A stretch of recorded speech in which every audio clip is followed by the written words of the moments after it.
बिहार से लेकर के दुनिया तक पिछले 24 से 25 सालों में बहुत कुछ परिवर्तित हुआ। नहीं परिवर्तित हुआ तो बस एक बिहार एसएससी का लेट लतीफी, बिहार एसएससी का देरी।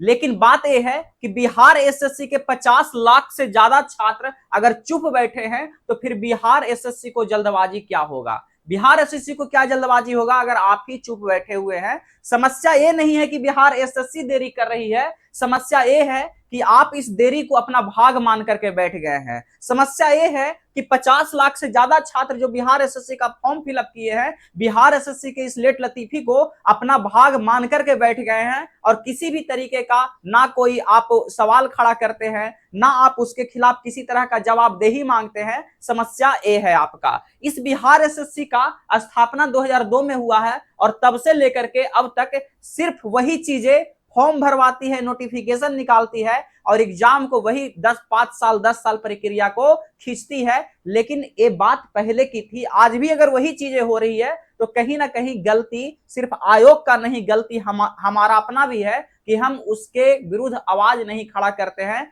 उससे सवाल नहीं पूछते हैं। समस्या यहां पर है। 50 लाख प्लस छात्र, समझ रहे हैं? 50 लाख प्लस छात्र कहने का मतलब बिहार के 2.5 करोड़ लोग, क्योंकि 50 लाख जो प्लस छात्र है, प्रत्येक छात्र से कम 4 से 5 लोग डायरेक्ट जुड़े हुए होते हैं, उनके परिवार होते हैं। मतलब बिहार के 2.5 करोड़ लोग ऐसे हैं जो इस बिहार एसएससी के फॉर्म से जुड़े हुए हैं, फिर भी सुधार नहीं हो पा रहा है। सोच के देखिए, बिहार की 20% आबादी कम से कम इस फॉर्म से जुड़ा हुआ है, डायरेक्ट और इनडायरेक्ट रूप से। अगर इस बिहार एसएससी के बारे में अगर आप जानिएगा, हम थंबनेल ही देखिए क्या लगाए हैं कि ये 50 लाख प्लस छात्र कब जागेंगे। अब आपको जागना होगा। रियली बताते हैं, अगर आप और हम जाग गए, अब हमको किसी छात्र नेता और किसी ए से नहीं, आपकी अपनी लड़ाई है, आपका अपना हक है, आपको जागना पड़ेगा। और आप लोग अगर जाग गए तो बिहार एसएससी को एग्जाम डेट भी रिलीज करना पड़ेगा और एग्जाम भी करवाना पड़ेगा।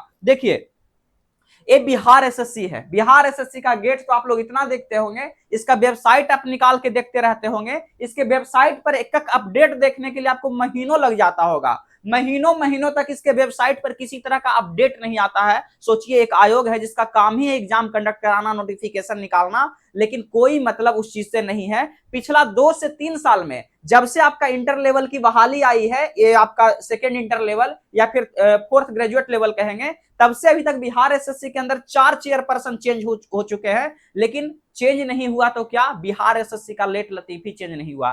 4 चेयरपर्सन चेंज हो गए और हाल ही फिलहाल में शोभा ओहोटकर बनी है, जो कि आपके पूर्व आईपीएस रह चुकी है। काफी अच्छा हालांकि इनके बारे में बोला जा रहा है, देखिए कुछ अच्छा हो जाए इनके आने से, लेकिन उम्मीद ही किया जा सकता है आपका।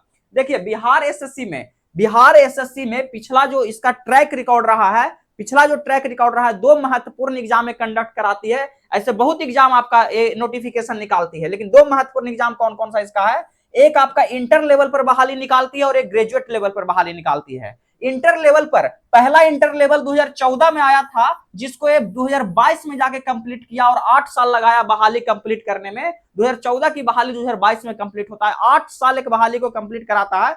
मतलब सोचिए कि अगर आपका कोई छोटा भाई अगर दूसरा में पढ़ रहा है, सेकेंड क्लास में पढ़ रहा है, और वो जब 10th में पहुंचेगा तब आपकी बहाली, मतलब फॉर्म भरे हैं तो आपका छोटा भाई सेकेंड क्लास में है, और जब आप कंप्लीट करिएगा, फाइनल मेरिट लिस्ट आएगा तो आप 10th में रहिएगा। देखिए, सुनने में 8 साल कम लगता है, लेकिन जब इस तरीके से सोचिएगा तब आपको पता लगेगा कि 8 साल कितनी ज्यादा समय होती है। 8 साल में कंप्लीट कराती है। फिर सेकेंड इंटर लेवल 2023 में ही आया है और 2023 से लेकर के 2026 आ गया, अभी तक इसका कोई अता पता नहीं है। 23, 24, 25, 26 लगभग 3.5 साल हो गया और कोई अता पता इसका नहीं है। ना एग्जाम कैलेंडर, ना कब एग्जाम डेट होगा, कुछ भी नहीं पता। सिर्फ बार बार क्या होती है, नोटिफिकेशन फिर से रीओपन होता है, फॉर्म फिर से रीओपन होता है, कुछ संख्या बढ़ा दिया जाता है और फिर आपका फिर बंदी हो जाता है। आपका 3-3.5 साल हो चुका है। वही आपके ग्रेजुएट लेवल का पहला ग्रेजुएट लेवल 2010 में हुआ, दूसरा 2014 में हुआ और तीसरा ग्रेजुएट लेवल 2022 में हुआ। फिर ये चौथा ग्रेजुएट लेवल 2025 में आपका हुआ।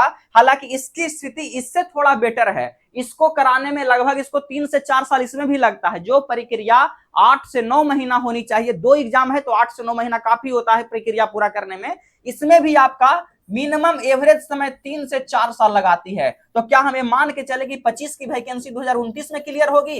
ये मान करके आप हम लोग बैठ जाए क्या? नहीं, अब आपको बैठने की जरूरत नहीं। आपको अपना हक है, पॉजिटिव तरीके से अपने हक को रखिए, सामने में रखिए। जो इसका रिस्पॉन्सिबल संस्था है उसके सामने आपको रखना होगा, और किसी के थ्रू नहीं। आप अभ्यर्थी हैं, आप 50 लाख अभ्यर्थी हैं, आप इस चीज को करिए, सामने आकर के करिए। एग्जाम तो तुरंत होगा और कैलेंडर भी तुरंत आएगा। समय आ चुका है अब कि बिहार एसएससी को सुधारने का समय आ चुका है। सुधारने इन द सेंस हमारी ही राज्य की संस्था है, तो हमारी ही वो रिस्पॉन्सिबिलिटी बनती है कि उसको ये करे, उसको उखाड़ के फेंकना नहीं है, उसको सुधार करना। उसमें जो सुधारना है वो सुधार के लिए हम लोग को आगे बढ़ना है। क्योंकि ये चीज को समझ रहे हैं, देख रहे हैं, इंटर लेवल को करने में 7 से 8 साल लगाती है, ग्रेजुएट लेवल को करने में 4 से 5 साल लगाती है। 8 साल का मतलब कि 2023 की जो बहाली आई है, इसका मतलब कंप्लीट होगा 8 साल में जाकर के 2030 और 31 में, और वो 2029 में। क्या आप चाहते हैं कि 2029 और 2030 में बहाली कंप्लीट हो?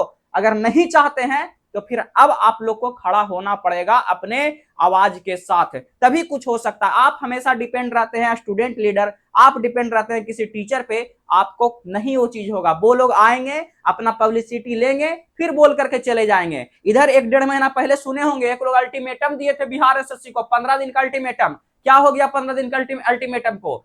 हमेशा बीपीएससी के विरुद्ध खड़ा होता है। बात यह है ना कि बीपीएससी का स्टूडेंट जो होता है वो कंपैरेटिवली ज्यादा अवेयर होता है बिहार एसएससी के कंपैरिजन में, तभी बीपीएससी आयोग बढ़िया है। बिहार एसएससी आयोग तभी इतना सुस्त है क्योंकि उसके अभ्यर्थी भी सुस्त हैं। वो 50 लाख भीड़ होकर के भी, स्टूडेंट होकर के भी, वो आयोग सोच रही है जब ये आवाज ही नहीं खड़ा कर रहा है तो हम क्यों करें। तो अब आप लोग को खड़ा होना पड़ेगा। जितने भी, इतना बड़ी संख्या आपकी है, इतनी बड़ी संख्या आपकी है, सिर्फ एक ट्वीट ही करिएगा ना, सरकार के पास आवाज पहुंच जाएगा और उनको लगेगा कि हाँ अब सुधार चाहिए। तो ये आपको समझना पड़ेगा इस चीज को। देखिए, कुछ महत्वपूर्ण आगामी एग्जाम इसका जो होने वाला है, जिसके लिए हम लोग को एक साथ खड़ा होना पड़ेगा। पहला 10th लेवल की बहाली आया था, परिचारी 5131।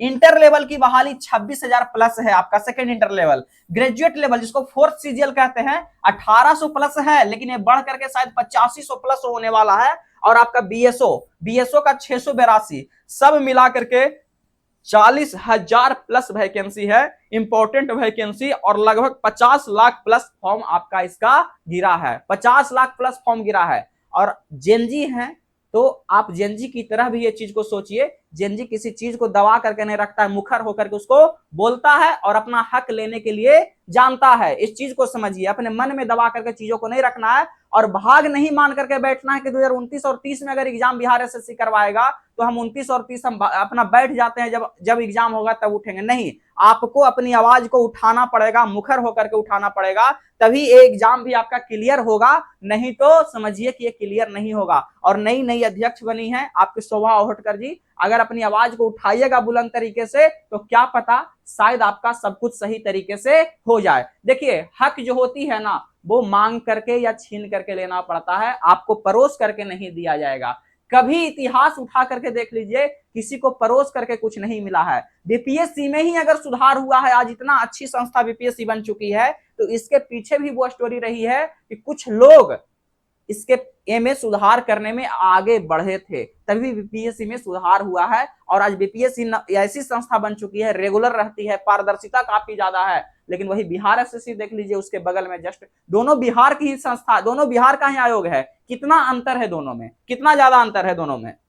देखिए, इस आयोग की खामी क्या है? सीटों की संख्या बढ़ाते रहती है, कैलेंडर देती है, लेकिन एग्जाम का कोई खबर भी इसका नहीं रहता है। तो अब आप लोग को क्या चाहिए? 50 लाख प्लस स्टूडेंट हैं, आप लोग यूनाइट होइए। यूनाइट होने का मतलब ये नहीं है कि यूनाइट होने का मतलब कि वो निगेटिव तरीके से नहीं होना है। आप अपने हक के लिए पहले एक ट्यूटर कैंपेन ही करिए। ट्यूटर कैंपेन का मतलब समझ रहे हैं, 50 लाख प्लस स्टूडेंट जब ट्यूटर कैंपेन करिएगा तो आपका सरकार के पास इस बात को पहुंचेगा और ये होगा कि हाँ, मतलब ये बिहार एसएससी को लेकर के सारे स्टूडेंट अब क्या सजग हो चुके हैं, अब जागरूक हो चुके हैं। जब तक आप जागरूक नहीं होइएगा तब तक कुछ भी संभव, कुछ भी होने वाला नहीं है। देखिए, आप जिसको चुनते हैं नेता के तौर पर कि हमारे लिए ये आवाज खड़ा करेगा, वो एक्चुअली में स्वार्थी होते हैं।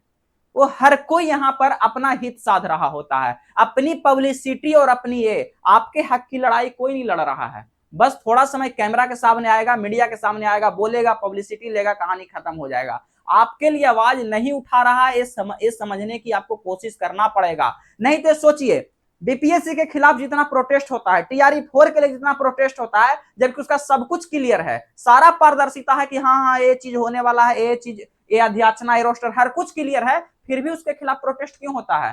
प्रोटेस्ट लोग उसी के खिलाफ करते हैं ना जो लगता है कि हाँ ये करने वाला है। बिहार एसएससी के बारे में ये लोग को भी पता है कि सुस्त आयोग है, कुछ नहीं करेगा, काहेला करे, जबकि करना तो आपको उसमें चाहिए जिसमें सुधार की जरूरत है, वहां सुधारना चाहिए आपको। लेकिन अल्टीमेटम दे करके भी आगे नहीं आए वो लोग, तो शायद इस कारण भी नहीं आगे आ रहे होंगे कि आप लोग साथ नहीं देते हैं। तो अगर कोई आगे आते हैं तो आप लोग भी साथ दीजिए, इतनी बड़ी संख्या आपकी है, ट्विटर कैंपेन ही, ऑनलाइन कैंपेन ही कीजिए, लेकिन पहले शुरुआत तो यहां से कीजिए। हो सकता है ऑनलाइन कैंपेन के थ्रू ही आपका आयोग ये चीज को सुन ले, और क्योंकि उन लोग को ही लग रहा है कि कोई आवाज ही नहीं उठ रहा है, 50 लाख फॉर्म जरूर गया हुआ है लेकिन कोई आवाज ही नहीं है, कहीं से कोई आवाज आपका नहीं है। तो आपकी अपनी हक है, आपको अपना हक है, लड़ाई आपको खुद लड़ना पड़ेगा, खुद लड़ना पड़ेगा यूनाइट हो करके। और अब हम जो इस पर वीडियो बनाए हैं, हम रेगुलर इस पर वीडियो बनाते रहेंगे बिहार एसएससी को लेकर के, कि जितना जल्द एग्जाम हो सके हम अपने प्लेटफॉर्म से जितना प्रेशर डाल सकते हैं, प्रेशर ग्रुप की तरह जितना प्रेशर हम क्रिएट कर सकते हैं।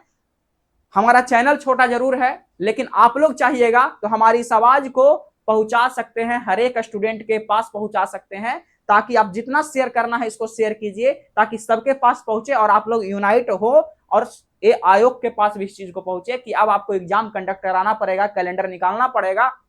आपका काम सिर्फ नोटिफिकेशन निकालना नहीं है, सीटों की संख्या बढ़ाना नहीं है, आपका एग्जाम कराना भी आपका काम है, एग्जाम करवा करके ज्वाइनिंग देना भी आपका काम है, ये भी आप ही का काम है। आप ही उस वैकेंसी को निकाले हैं और हम एलिजिबल थे उसको डालने के लिए, हम फॉर्म को क्या किए हैं, डाले हैं, तो आप एग्जाम कंडक्ट कराइए। अब आप लोग को यूनाइट होना पड़ेगा इस चीज को लेकर के, आपकी अपनी हक है, अपनी लड़ाई है, लेकिन हाँ पॉजिटिव तरीके से प्रेशर डालना है, पॉजिटिव तरीके से प्रेशर। सिस्टम में सुधार तभी होगा जब सारे स्टूडेंट स्वार्थहीन होकर के सिस्टम के सुधार की बात कीजिएगा, लेकिन अपने स्वार्थ की बात कीजिएगा तो कभी नहीं चीजें सही होगा, कभी भी चीजें सही नहीं हो सकता। अगर कहीं सिस्टम में खामी है और आपको ये चीज लग रहा है, तो आप एक आम निवासी, आम नागरिक होने के नाते आप उसमें ये कर सकते हैं। रियल में चाह रहे हैं कि हाँ सिस्टम में सुधार हो, तो आपको स्वार्थहीन हो करके, सब लोग को यूनाइट हो करके इसके लिए आवाज खड़ा करना पड़ेगा। आप लोग इससे कितना सहमत है कमेंट जरूर कीजिएगा, और इस वीडियो को इतना शेयर कीजिए, जितना कर सकते हो उतना शेयर कीजिए। आप लोग स्टेटस लगाइए, ग्रुप में शेयर कीजिए, ताकि आपकी आवाज अगर हम खड़ा किए हैं तो ये आवाज दूर तक पहुंचे, और विश्वास दिलाते हैं आपको कि हम रेगुलर इस चीज पर आवाज उठाते रहेंगे। ठीक है, मिलते हैं हम आप लोग से नेक्स्ट वीडियो में। Thank you so much.